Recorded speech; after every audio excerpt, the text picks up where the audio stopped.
What's the most dangerous thing your child has ever been taught in school? My son Evan is 11, curious and careful. He reads labels, asks follow-up questions, and corrects me gently when I miss a step. He likes science kits and keeps a notebook where he writes what he learns. His teacher knows this and often calls on him. One afternoon, Evan came home quiet. At dinner, he said his health teacher told the class that antibiotics can cure viruses if you start them early. Evan said he raised his hand and asked if that was true because antibiotics only work on bacteria. The teacher laughed, said kids read too much online, and told him to stop interrupting. The next day, Evan tried again. He said politely that doctors warn about resistance and that taking antibiotics for colds is harmful. The teacher told him he was being disrespectful, wrote his name on the board, and assigned detention for arguing. Evan was embarrassed. Other kids teased him for being a know-it-all. He asked me if he was wrong. I told him he was right and that we would handle it calmly. I emailed the teacher. She replied that simplified lessons help children and that questioning authority disrupts class.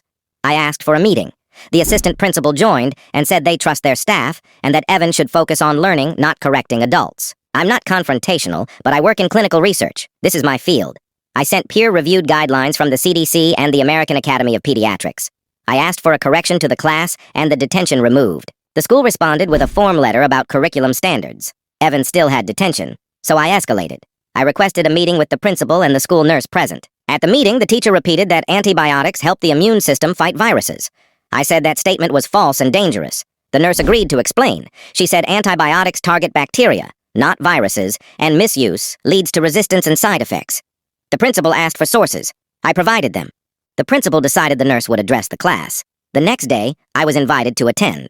The nurse stood in front of the students and explained the difference between bacteria and viruses. She said taking antibiotics for viral illnesses does not help and can cause harm. She said Evan's question was correct and appropriate. The teacher sat quietly. The principal then said they value questions and evidence. He announced the detention was removed and apologized to Evan in front of the class. The room was silent. Then a few kids nodded. Afterward, the school sent a notice to parents clarifying antibiotic use and announced a review of health materials.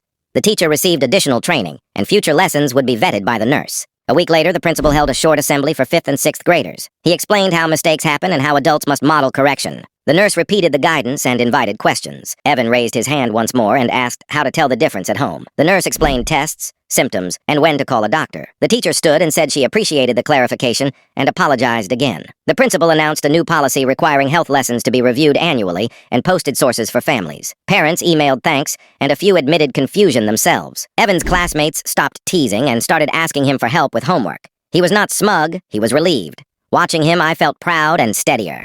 The school did not pretend perfection, but it chose accuracy.